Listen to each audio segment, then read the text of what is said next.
క్రీస్తు ప్రభునందు ప్రియమైన సహోదరి సహోదరులారా, ఇది పాస్కా కాలంలో 4వ ఆదివారం. ఈ ఆదివారాన్ని తల్లి శ్రీసభ ప్రతి సంవత్సరము మంచి కాపరి ఆదివారముగా కొనియాడుతుంది. The good shepherd Sunday.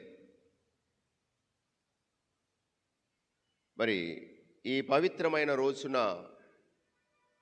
దేవునికి మరొక కారణం చేత కృతజ్ఞతలు తెలియజేసుకోవాలి. పరిశుద్ధ ఫ్రాన్సిస్ పాపు గారి స్థానంలో వారి మరణానంతరం దేవుడు విశ్వశ్రీ సభకు ఒక మంచి కాపరిని ప్రసాదించాడు. 14వ లియో పాపు గారు పేరు ధరించినటువంటి వారు రాబర్ట్ ఫ్రాన్సిస్ ప్రివాట్. మరి వీరు లియో ద 14 అంటే 14వ సింహరాయల పాపు గారుగా వారు నామధేయాన్ని స్వీకరించారు.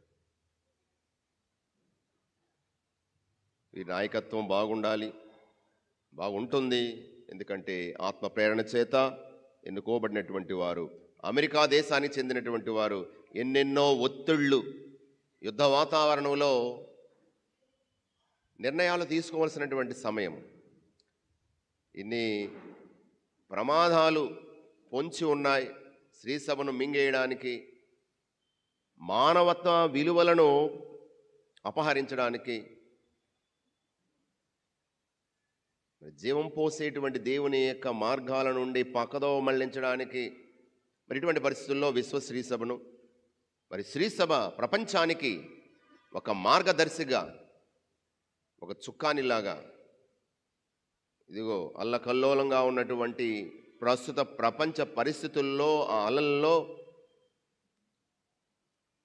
నడుస్తున్నటువంటి ఈ శ్రీసభ నావను సమర్థవంతంగా నడిపించడానికి ఆ దేవుని యొక్క కృపా కనికరము మన పాపుగారికి ఉండాలని కూడా మనం ప్రార్థన చేయాలి. ఈరోజు ప్రియ సహోదరులారా, మంచి కాపరి.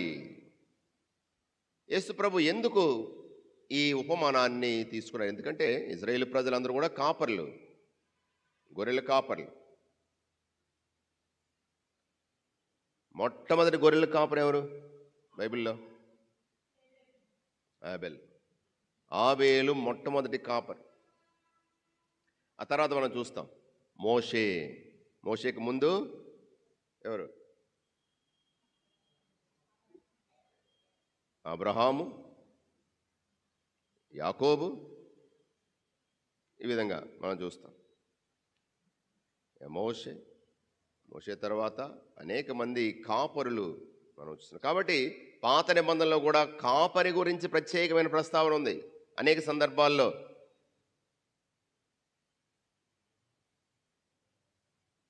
ముఖ్యంగా ఎజెకియేలు గ్రంథం 34వ అధ్యాయంలో కాపరులు, దుష్ట కాపరులు ఏ విధంగా తన మందను అపహరిస్తున్నారు, కాబట్టి నేనే నా మందను మేపుతాను, నేనే నా మందకు కాపరిని అని చెప్తున్నాడు.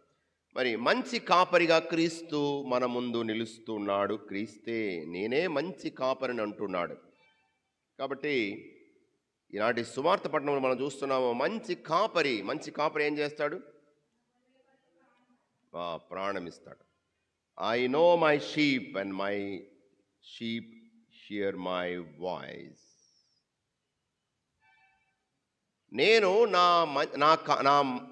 నా గొర్రెలను ఎరుగుదును, వారి బలాలను ఎదుగును, బలహీనతలు, కష్టము, బాధ, కన్నీరు, అదిగో సమస్యలు, ఇబ్బందులు, జబ్బులు, నేను నా మందను ఎరుగుదును. యేసుప్రభు ఒక ఉపమాన రీతిలో ఒక కాపరి గొర్రెలను ఏ విధంగా శ్రద్ధ చూపిస్తాడో వాటి పట్ల, ఇదిగో నేను కూడా మీ కాపరిని, మీరంతా నా మందలో ఉన్నటువంటి గొర్రె పిల్లలు, నేను మిమ్మల్ని నడిపించే కాపరి అని చెప్తున్నాడు.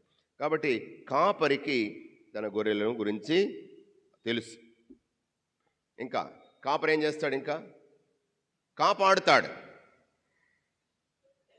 కాచువాడు కాపరి, కాపాడుతాడు. ఇంకా అవసరమైతే తోడేళ్ళు వస్తుంటాయి మందను మింగేయడానికి, గొర్రె పిల్లని చంపేయడానికి. అవసరమైతే తన ప్రాణం కూడా ఇవ్వడానికి సిద్ధపడతాడు మంచి కాపరి. అలాగే కాపరి తన గొర్రెలను మేపుతాడు. పచ్చని పచ్చిక బయళ్ళ దగ్గరికి, నీరున్న సరి జలాశయాల దగ్గరికి, ఆ చెరువుల దగ్గర కానీ లేకపోతే ఆ నీటి చలమల దగ్గర కానీ నడిపించుకుని వెళ్తాడు. దాని ఆకలిని ఎరిగిన వాడు కాపరి. సో మేపుతాడు. యేసుప్రభు కూడా ఒక మంచి కాపరిలాగా రక్షించాడు. శత్రువైనటువంటి తోడేలు సైతాను నుండి రక్షించాడు. ఆ ప్రయత్నంలో తన ప్రాణమే పెట్టాడు సిలువలో. తన వాక్కు అనేటువంటి ఆహారమును మనకు అందిస్తున్నాడు. తన శరీర రక్తాల ఆహారాన్ని మనకు అందిస్తున్నాడు, మనల్ని పోషిస్తున్నాడు. అలాగే ఆ మంచి గొర్రెల కాపరి గాయపడినటువంటి గొర్రెలను చూసి వాటికి మందు వేసి కట్టుకడతాడు. వాడు నడవలేని స్థితిలో ఉన్నప్పుడు తన భుజాల మీద వేసుకొని మోసుకొని వెళ్తాడు. అదేవిధంగా యేసు ప్రభువు కూడా గాయపడిన గొర్రెలమైన మనం, పాపము చేత సాతాను చేత నలిగిపోయినటువంటి వారు, బలహీనపడినటువంటి మనల్ని, పాపములో పడి పైకి లేవలేని స్థితిలో ఉన్నటువంటి వారిని మనల్ని చూసి ఆ ప్రభువు ఎత్తుకుంటున్నాడు, మన గాయాలకు మందు వేసి కట్టుకడుతున్నాడు. ఎక్కడ? పాప సంకీర్తనంలో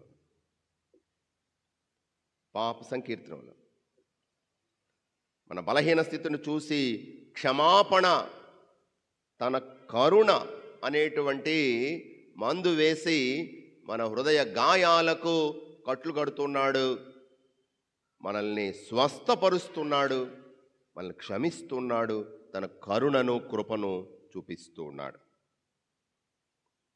అంతేకాదు ఒక మంచి కాపరి ఏం చేస్తాడు?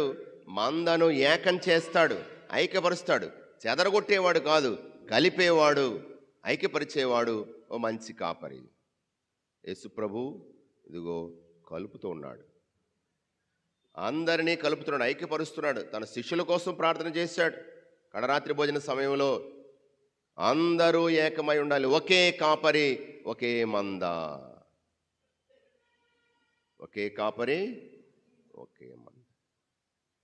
మరి ఈరోజు ఇటువంటి లక్షణాలతో మన పాపుగారు ప్రపంచాన్ని, యేసు ప్రభు ఆదర్శాన్ని అనుసరించి అతని అడుగుజాడల్లో ఉంటూ విశ్వ కాపరిగా మన పాపుగారు ప్రపంచాన్ని ఐక్యపరిచి నడిపించాలని మనం ప్రార్థన చేద్దాం.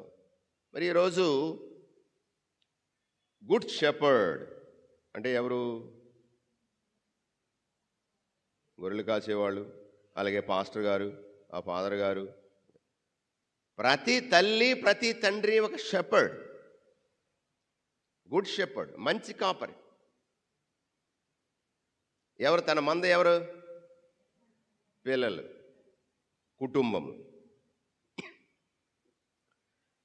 అంటే నడిపించేవారు, కాపరులు నడిపిస్తారు, సంరక్షిస్తారు. మరి ఇటువంటి నాయకత్వ లక్షణాలను ప్రతి కాపరి కలిగి ఉండాలి. కాబట్టి నాయకత్వ లక్షణాల గురించి చూద్దాం ఈరోజు. మిగిలిన విషయాలు ప్రతి సంవత్సరం మనం అలాగా ధ్యానం చేస్తూనే ఉన్నాం. మంచి కాపరి అంటే మంచి నాయకుడు ఎలా ఉండాలి, ఎలా ఉండకూడదు. నేను ఒక 10F అక్షరంతో ప్రారంభమయ్యేటువంటి మాటల్ని ధ్యానపూర్వకంగా మన యొక్క ఈ ధ్యానానికి ఉపయోగించాలనుకుంటున్నాను. అవి ఏమిటంటే ఇంగ్లీష్ మాటలు, దాన్ని తెలుగులో మనము అర్థం చేసుకునే ప్రయత్నం చేద్దాం. Forces, faces, fences, frustrations, fears, fatigue, faults, facts, force, friends. F అక్షరంతో ప్రారంభమయ్యేటట్టు ఇంకా చాలా ఉన్నాయి, కానీ ఒక 10 మాత్రం చాలు. నాయకత్వము సన్నగిల్లిపోవడానికి కారణం ఏమిటి?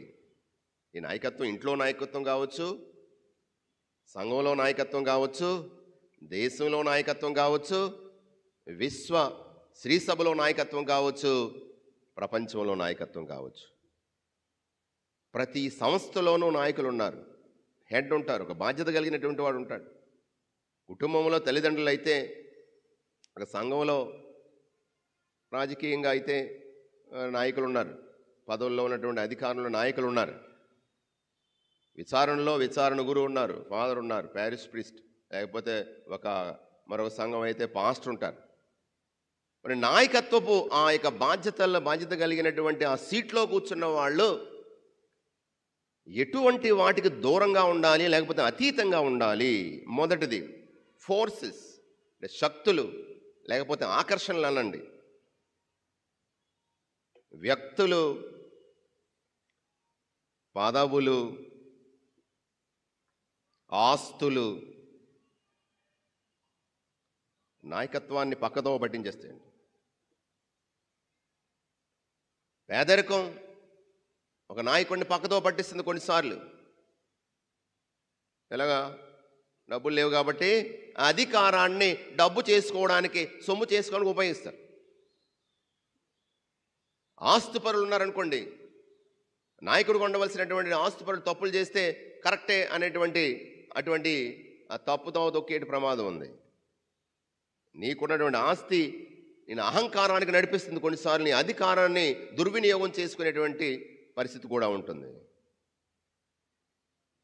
అలాగే నీ పరిస్థితి, నీ స్థితి, నీ పరిస్థితి, ఇవన్నీ కూడా ఆకర్షణలుగా, శక్తులుగా నీ అధికారాన్ని సరిగా ఉపయోగించుకోకుండా నీ నాయకత్వానికి గండి కొట్టేటువంటి శక్తులు, ఆకర్షణలు, ఇవన్నీ కూడా. వీటి నుంచి నాయకులు జాగ్రత్త పడాలి. ఈ నాయకత్వం ఎక్కడి నుంచైనా కావచ్చు, కుటుంబంలో కావచ్చు, సంఘంలోనూ కావచ్చు. రెండవది ఫేసెస్, వంటి భాష, బెదిరించేటువంటి మనస్తత్వం కొంతమందికి. కళ్ళు ఎర్రజేయడం, అధికారం ఎందుకు దేవుడిచ్చాడు, బాధ్యత కలిగి ప్రేమను చూపించడానికి. అధికారం ఉంది కాబట్టి నీకు శక్తి ఉంది, నీవు అధికారంలో ఉన్నవాడు చేయగలిగింది ఏంటి, అధికారం లేని వాడు చేయగలిగింది ఏంటి? అధికారం ఎమ్మెల్యే ఉన్నాడు అనుకోండి, అధికారిగా సంతకం పెడితే కొన్ని పనులు రోడ్డు వేయాలంటే సంతకం పెడతాడు. ఆ సీట్లో కూర్చున్నావు కాబట్టి నీకు అధికారం ఉంది. ఎందుకు ఇచ్చాడు దేవుడు ఆ అధికారం నీకు? ఎమ్మెల్యేనే కాదు, ఎవరైనా సరే ఆ అధికారం ఎందుకు ఇచ్చారంటే నీవు చెయ్యగలవు, కొన్ని పనులు చేయగలవు, అది నువ్వే చేయగలవు. కాబట్టి నువ్వు అందులో ఉన్నప్పుడు ఎంతమందికి మేలు చేశావు, ఎంతమంది బాగుపడ్డారు? ఎంతమంది బాగుపడ్డారంటే ఎవరు వాళ్ళు? బాగుపడింది ఎవరు? మళ్ళీని నా ఫ్యామిలీ వాళ్ళ చాలా చేశానండి. ఎవరికి చేశా? నిన్ను అంటుకున్నటువంటి వాళ్ళకి, అందరికీ, ముఖ్యంగా పేదలకు, అణచివేయబడినటువంటి వారికి. కాబట్టి అధికారం ఎందుకు ఇచ్చాడు దేవుడు, లేకపోతే ప్రజలు నీకు ఎందుకు ఇచ్చారు? ఆ అధికారం ద్వారా నువ్వు మేలు చేయాలని, నువ్వు వెనకేసుకోవాలని కాదు, ప్రజలకు ఏం చేసావు అన్నది. కాబట్టి body language, clearing the throat, ఇటువంటి భయపెట్టి పనులు చేసుకోవడానికి. అధికారం భయపెట్టడానికి కాదు, అధికారము ప్రేమించడానికి, సేవ చేయడానికి. ఒకసారి హిట్లర్ అంటే ఎవరో తెలుసు కదా, నాజీ నియంత. అతని మాటే శాసనం, ఒక మాట చెప్తే చాలు, అలా జరగవలసిందే, లేదా చంపేస్తాడు. 6 లేదా 60 లక్షల యూదుల్ని చంపేశాడు. కాన్సన్ట్రేషన్ క్యాంప్స్, ఇవన్నీ కూడా గడగడలాడిపోయేది ప్రపంచం. ఎవరో అతను చూడడానికి వచ్చారట. ఒకసారి వస్తే ఆ కొత్తగా వచ్చినటువంటి ఆ యొక్క గెస్ట్కి తన అధికారం ఏమిటో చూపించాలి, తన యొక్క పవర్ ఏంటో చూపించాలని చెప్పి ఒక సీ పోర్ట్లో ఉన్నారు అక్కడ. అంటే సముద్రపు అది వాటర్ రేవులో అక్కడ ఉన్నారనమాట. సైనికులు ఉన్నారు, అందులో ఇన్స్పెక్షన్కి వచ్చారనమాట. అప్పుడు ఇదంతా ఒక సైనికుడితో చెప్పాడు, నువ్వు వెళ్ళి ఆ సముద్రంలో దూకే అన్నాడు. మారు మాట అనకుండా హిట్లర్ చెప్పినట్టుగా ఆ సైనికుడు వెళ్ళి దూకేశాడు. చూసావా నా మాటకి ఎంత పవర్ ఉందో అని చెప్పకనే చెప్పే ప్రయత్నం చేశాడు. కానీ వచ్చిన ఆయన పెద్ద పట్టించుకున్నట్టుగా లేదు. ఇంకా లాభం లేదని మళ్ళీ ఒకసారి ఇంకొకడిని, నువ్వు కూడా వెళ్ళి దూకే అంటే వాడు దూకేశాడు. ఇతను ఇంకా పెద్దగా ఇంట్రెస్ట్ చూపించడం లేదు. ఇంకొకడిని నువ్వు కూడా వెళ్ళి దూకే అంటుంటే అతను వెళ్ళిపోతుంటే ఆ సైనికుడు వెళ్తున్నాడు దూకడానికి. వెంటనే ఈ చుట్టంగా వచ్చినటువంటి గెస్ట్ అతను పట్టుకున్నాడు. ఆ సైనికుడిని, ఏమయ్యా నీకేం బుర్రలేదా, అటు చెప్పి దూకేమంటే దూకేయడమేనా అంటే అన్నాడు ఆ సైనికుడు, సార్ ఈ దుష్టుడి కింద పనిచేసే కంటే చచ్చిపోవడం మంచిదండి అన్నాడు. చచ్చిపోవడం మంచిదండి. ప్రియమైన సహోదరులారా, అధికారం భయపెట్టడానికి కాదు, ప్రేమించడానికి, సేవ చేయడానికని. ఇక మూడవది ఫెన్సెస్ అంటారు. అంటే కంచెలు ఏం చేస్తాయి? కంచె వేస్తే దాని అర్థం ఏంటి? రక్షణ కోటే, కానీ కొన్నిసార్లు మనల్ని బంధించేస్తాయి, బయటికి వెళ్ళలేవు. నెగటివ్ సెల్ఫ్ ఇమేజెస్, మనలో కొన్ని బంధించేటువంటి బంధకాలు ఉన్నాయి. గోడలు, కంచెలు, మనలో నెగటివ్ థింకింగ్ ఏంటి? నాకు చేత కాదు, నాకు తెలియదు, నేను ఇంతే. ఇటువంటి భావాలు ఒక నాయకుడిని పైకి ఎదగనివ్వవు, కిందకు నొక్కేస్తాయి. నీవు గొప్ప బాధ్యత నీకు దేవుడు అప్పచెప్తున్నాడు ఒక నాయకునిగా. కానీ నీలో ఉన్న బలహీనతలు నీ చుట్టూ నీ బయటికి రాకుండా బౌండరీలాగా నిన్ను లోపల ఉంచేలాగా చేస్తున్నాయేమో. అయితే నీ యొక్క బలహీనతలు ఏవైనా కావచ్చు, నిరాశ నిస్పృహకు లోనేటువంటి పరిస్థితి కావచ్చు, నాకు చేత కాదు అని అనుకోవడం కావచ్చు, ఒక నాయకుడిని తక్కువ స్థాయిలోనే అణచివేస్తుంటాయి. మరొకటిది ఫ్రస్ట్రేషన్, అంటే నిరాశ నిస్పృహలు. ఒక నాయకుడిని నిరాశ నిస్పృహ ముంచేస్తుంది. నీ చెయ్యగలను, నా వల్ల కాదు, ప్రయత్నం చేశాను జరగలేదు కాబట్టి నీకు చెయ్యను. నీ కుటుంబాన్ని, నీ పిల్లల్ని నీవు కొన్నిసార్లు నీ మాట వినడం లేదు. నా పిల్లలు నా మాట వినడం లేదు, ఎన్నిసార్లు చెప్పినా సరే అంతే. కానీ నిరాశ నిస్పృహకు లోనైపోతూ ఉంటావు. Never give up. నీ విచారణలో కానీ, ఒక క్లాస్ రూములో పిల్లలు, ఉదాహరణకి క్లాస్ రూములో ఉన్నటువంటి కాపరి ఎవరు? టీచర్ గారు, ఆ మాస్టర్ గారు. నిరాశ నిస్పృహకు లోనవుతుంటారు. ఎందుకు? పిల్లలకి ఎంత చెప్పినా వినడం లేదు, ఎంత శ్రమించినా, ఎంత బాగా పాఠాలు చెప్పినా వాళ్ళు పాస్ అవ్వడం లేదు. కాబట్టి ఏమవుతుంది? నిరాశ నిస్పృహ. అది నీ యొక్క నాయకత్వాన్ని కొంగదీసేవచ్చు, కానీ దానికి లొంగిపోకు, నిరాశ పడకు. నిరాశలు నుండి జయించుకొని ముందుకు వెళ్ళాలి. యేసు ప్రభు ఎంతో శ్రమించాడు, రాత్రింబవళ్ళు శ్రమించాడు, అద్భుతాలు చేస్తున్నాడు, స్వస్థతలు చేస్తున్నాడు, దెయ్యాలు పారదోలుతున్నాడు. 5,000 మందికి ఆహారం పెట్టాడు. ఎలా? ఎన్ని రొట్టెలు? 5 రొట్టెలు 2 చేపలతో 5,000 మందికి ఆహారం పెట్టాడు. అందరూ సంతృప్తిగా భోంచేశారు. అతన్ని వెంబడించారు, వెతుకుతున్నారు. ఎందుకు వెతికారు? రొట్టెలతో పొట్టలు నిండాయని. భౌతికమైన ఆహారం కోసము నా వద్దకు రావద్దు, ఆధ్యాత్మిక ఆహారము నేను ఇస్తాను, నేనే ఆ ఆహారాన్ని, మీరు భుజించండి, నా రక్తాన్ని మీరు పానం చేయండి అంటే ఈ మాటలు మేము వినలేము, మేమేమో నరమాంస భక్షకులమా అని చెప్పి అందరూ వెళ్ళిపోయారు. వెళ్ళిపోతున్నటువంటి వారిని ఆపాడా యేసు? నిరాశ పడిపోయాడా? నిస్పృహకు లోనయ్యాడా? వెళ్ళిపోండి. ఇదే నిజం. మీరు ఉంటే ఉండండి, వెళ్ళిపోతే వెళ్ళిపోండి. నిరాశ పడలేదు. చివరికి ఏమంటున్నాడు? శిష్యులతో 12 మంది అపోస్తలుతో అంటున్నాడు, ఏమంటున్నాడు? మీరు కూడా వెళ్ళిపోతారా? వెళ్ళిపోండి. నేను నిరాశ పడను, నేను సత్యాన్నే నిజాన్నే పలుకుతాను. కాబట్టి యేసు యొక్క నాయకత్వాన్ని ఇటువంటి నిరాశలేమి కూడా అతన్ని ఇబ్బందులు పెట్టలేదు. మరొకటి, 5వది భయాలు.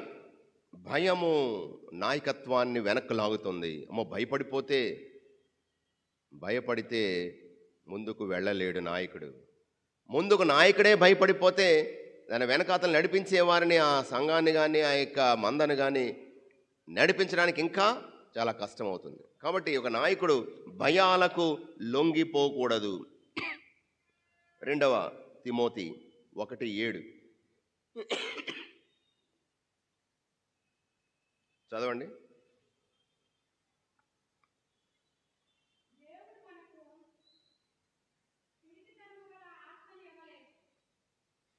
దేవుడు మనకు పిరికితనము గల ఆత్మను ఇవ్వలేదు, మనకు శక్తిని, ప్రేమను,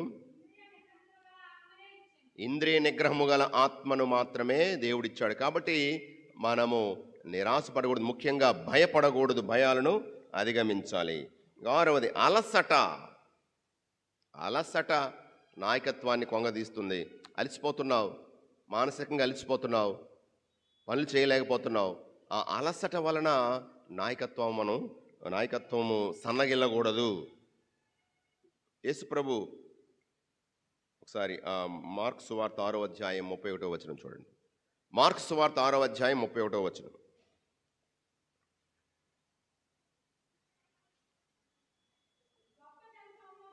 గొప్ప జన సమూహము ఆయన చూచుటకు వచ్చుచున్నందున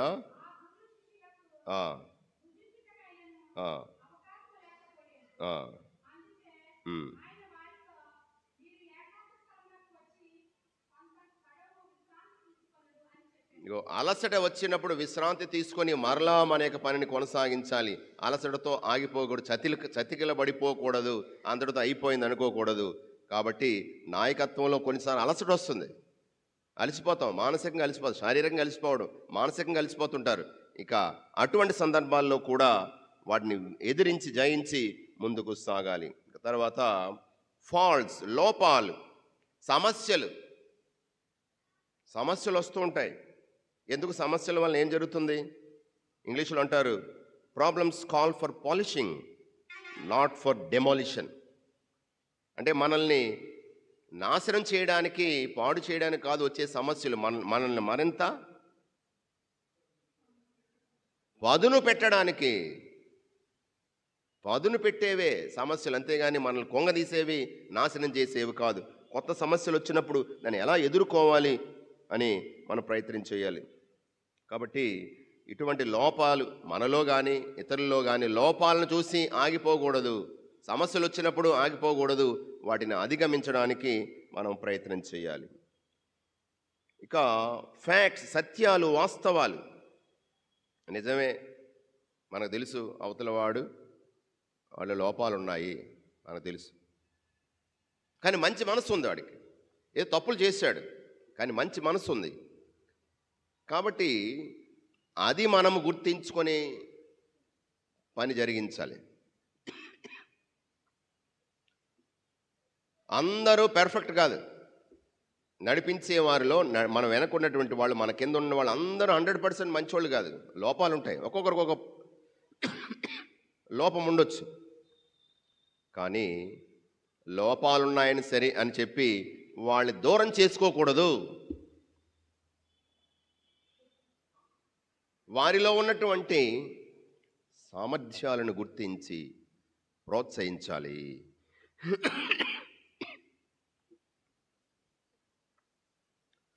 కాబట్టి లోపాలను దరిచేరనేయకుండా, మన దృష్టి అంతా లోపాల మీద వెళ్లకుండా వారిలో ఉన్న మంచి మనస్సును మనం చూసి వారిని ప్రోత్సహిస్తే ముందుకు సాగుతాం. తర్వాత వాస్తవాలు, కొన్ని వాస్తవాల్లో కూడా మనము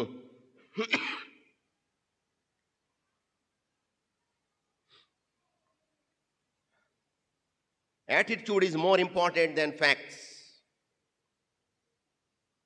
attitudes are more important than actions అంటారు.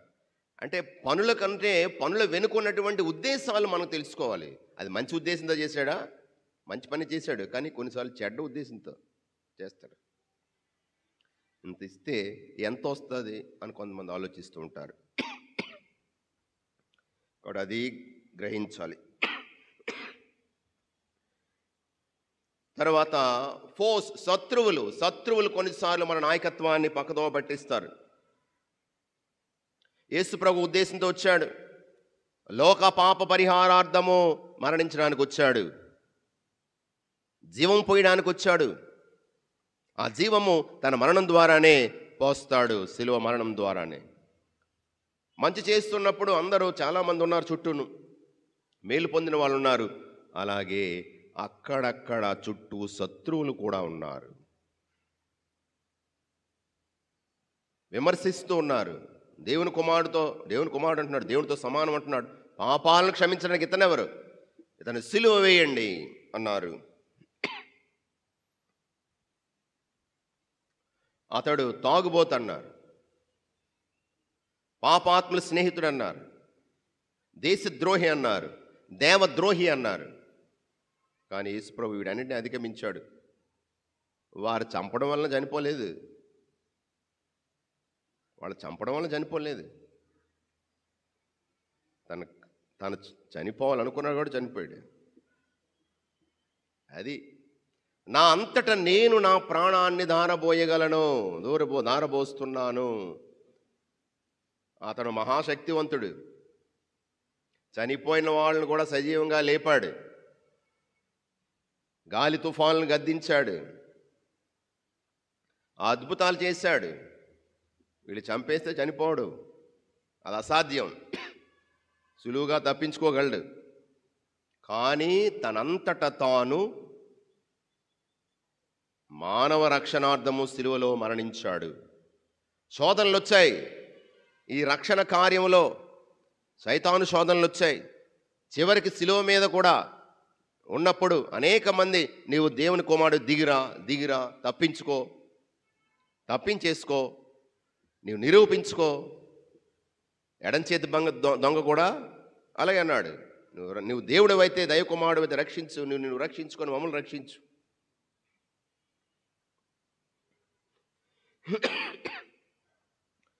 సో ఇవేమీ కూడా యేసు యొక్క నాయకత్వాన్ని ఆపలేకపోయాయి. చివరికి స్నేహితులు, కాన్సెంట్రిక్ సర్కిల్స్, ఫ్రెండ్స్, మన స్నేహితులు మనల్ని, మన నాయకత్వాన్ని నీరు కార్చేస్తారు. మన చుట్టూ ఉన్నటువంటి గోడలు, నా కుటుంబ సభ్యులు, నా వర్గం వారు, నా కులస్తులు, నా భాష మాట్లాడేవాళ్ళు నా నాయకత్వాన్ని కొన్నిసార్లు ప్రభావితం చేస్తారు. మా వాళ్ళకి ఇష్టం లేదు కాబట్టి ఈ నిర్ణయం తీసుకుంటున్నాను, అది కాదు. అందరికీ ఉపయోగకరమైనటువంటి నిర్ణయాలే మంచి నాయకుడు తీసుకుంటాడు. మరి ఈరోజు విశ్వ కాపరి 14వ లియో పాపు గారు ఇలాంటివెన్నెన్నో అడ్డంకులు, ఆటంకాలు, శోధనలను జయించుకొని ముందుకు వెళ్ళాలి. ఇవి కొన్ని మన కుటుంబాల్లో కూడా, మన సంఘంలో కూడా, మన దేశంలోనూ నాయకత్వానికి గండి కొట్టేటువంటివి ఇలాంటివి ఎన్నెన్నో ఉన్నాయి. వీటన్నిటిని అధిగమించుకొని నాయకులు ముందుకు సాగాలి, కాపరులు ముందుకు వెళ్ళాలి. మన విశ్వ కాపరి, శ్రీసభ కాపరులు, దేశ కాపరులు, నిజమైన నాయకత్వం అంటే ప్రజల శ్రేయస్సు. అదే ధ్యేయంతో ముందుకు సాగాలని మనం కోరుకుందాం. మన నాయకులందరినీ కూడా దేవుని సన్నిధిలో సమర్పించి ప్రత్యేక విధంగా ప్రార్థన చేసుకుందాం. ప్రార్థన చేద్దాం. కృపగల దేవా, కరుణగల తండ్రి, మంచి కాపరిగా నీవే నీ ప్రజలను మేపి ఉన్నావు. మంచి కాపరిని నేనని క్రీస్తు ప్రభువు మాకు తెలియజేశాడు. కాపరి తన మంద కోసము ప్రాణమిస్తాడని సిలువలో ప్రాణమిస్తూ మాకు నిరూపించాడు. కాపరి తన గొర్రెలను మేపుతాడని వాక్కుతో దివ్య శరీర రక్తాలతో మనల్ని కాపాడి మమ్మల్ని పోషించి నడిపిస్తున్నాడు. గాయపడినటువంటి గొర్రెలకు స్వస్థతనిచ్చే పాప క్షమాపణను అందిస్తున్నాడు. దేవా, మా నాయకులు, మా కాపరులు ఆకర్షణలకు లొంగిపోకుండా నీ కృపా కనికరముతో ప్రజలను నడిపించేటువంటి శక్తిని అనుగ్రహించండి. మా ప్రభు అయిన క్రీస్తు ద్వారా మనవి చేయుచున్నాం తండ్రి. ఆమేన్.